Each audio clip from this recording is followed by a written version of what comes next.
Terima kasih Anda masih bersama kami di Berita Padang. Berikut kami sampaikan kembali 3 berita pilihan untuk Anda. Hanya ada 2 murid baru di SD Negeri 16 Sungai Sirah, Pariaman. Niatnya ingin menjual telepon genggam curian. Ternyata pembelinya adalah polisi yang menyamar. Pohon tumbang menimpa 3 rumah. Seorang warga luka parah.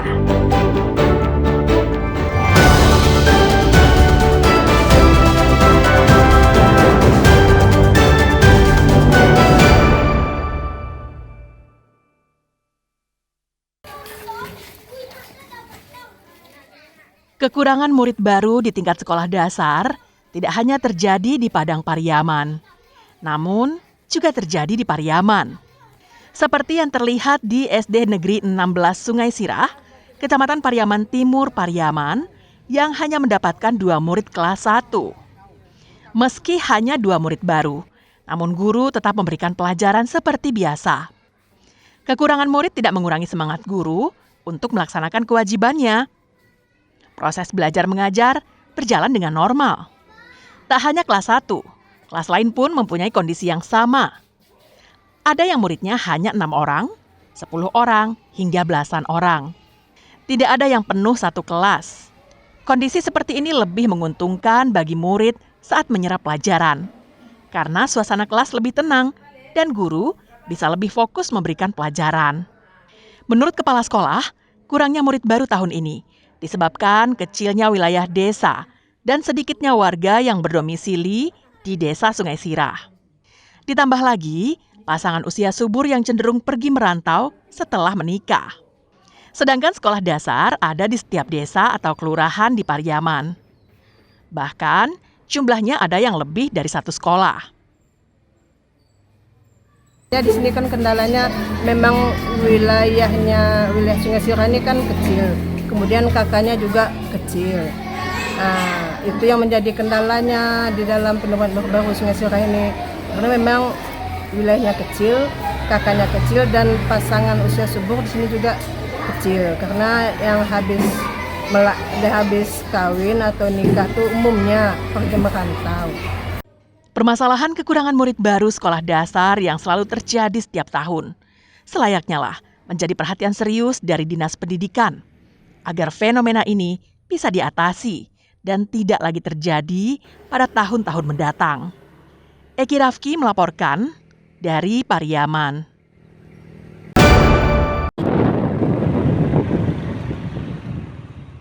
Nasrul, seorang pencuri, tak menyangka akan bertransaksi jual beli telepon genggam dengan polisi yang menyamar.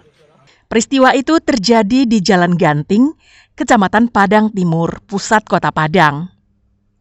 Polisi mendapatkan informasi pelaku saat dirinya membagikan informasi di media sosial tentang telepon genggam yang akan dijualnya. Selang beberapa jam setelah itu, Nasrul langsung dihubungi oleh pelaku yang berminat. Awalnya, pelaku minta uang pembelian ditransfer. Namun pembeli menolaknya karena ingin melihat barangnya dulu. Kalau cocok, maka Nasrul akan menerima uang tunai. Nasrul pun sepakat dan mengatur jadwal pertemuan. Pelaku langsung ditangkap tanpa perlawanan. Dari tangannya, polisi menyita barang bukti sebuah telepon genggam curian. Setelah diinterogasi, polisi melanjutkan pengembangan ke rumah pelaku untuk mencari barang bukti lainnya. Setelah dilakukan penggeledahan di kamar rumahnya, polisi menyita lagi 3 buah telepon genggam hasil curiannya. Dalam catatan polisi, Nasrul merupakan residivis kasus yang sama dan baru bebas 20 hari yang lalu. Modus Nasrul dalam melancarkan aksinya adalah mengintai rumah yang menjadi targetnya. Di saat yang tepat, Nasrul memasuki rumah sasarannya dengan memanjat dinding. Saat berada di dalam rumah, pelaku menggasak telepon genggam yang terletak di atas meja dan kemudian kabur. Tahun 2022 kemarin, yang bersangkutan sudah pernah kita amankan juga dengan perkara yang sama. Baru keluar dari lembaga, yang bersangkutan melaksanakan aksinya lagi. Yang bersangkutan memang lihai memanjat rumah dari rumah ke rumah, lantai 2 rumah, diintai begitu ada peluang atau posisi rumah yang agak kurang kunci atau kurang aman, yang bersangkutan berhasil masuk.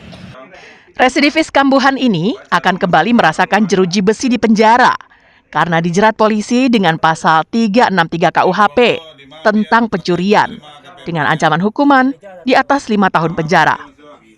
Tertangkapnya residivis dalam kasus yang sama menjadi pertanda jika pembinaan yang dilakukan lembaga pemasyarakatan tak berjalan optimal. Alfi melaporkan dari Padang. Gak ada kata-kata libur. Jadi lihat tuh. Jadi jangan sampai polisi gua di minggu libur. Sorry do kawan.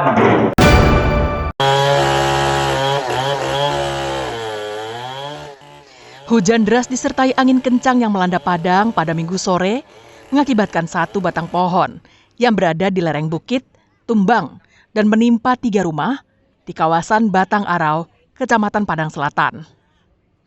Tim reaksi cepat dari BPBD Padang dikerahkan ke lokasi untuk memotong-motong material batang pohon menjadi bagian yang kecil dan dipindahkan ke tempat yang aman.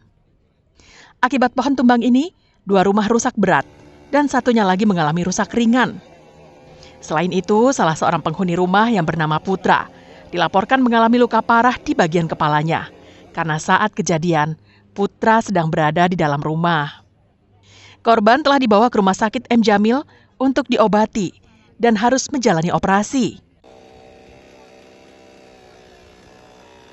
Informasi ada pohon tumbang mengenai kabel. Sebelumnya nanti tadi laporan dari warga ada api tadi itu dari tiang listrik, itu mengenai tiang listrik berapi dan mengenai 2 buah rumah di bawah dan 1 buah rumah di atas. Dari 3 rumah tadi itu kategori rusak berat 2, 1 rusak ringan. Untuk korban tadi ada 1 orang dari warga kita atas nama Putra. Informasinya dia mengalami luka di kepala.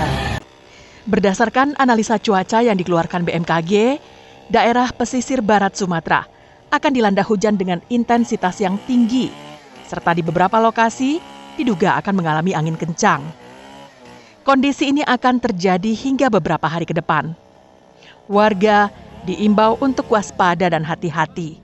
Pasalnya, sebagian besar pohon pelindung yang ada di Padang berusia tua dan lapuk, sehingga mudah tumbang jika dilanda angin kencang. Alfi melaporkan dari Padang.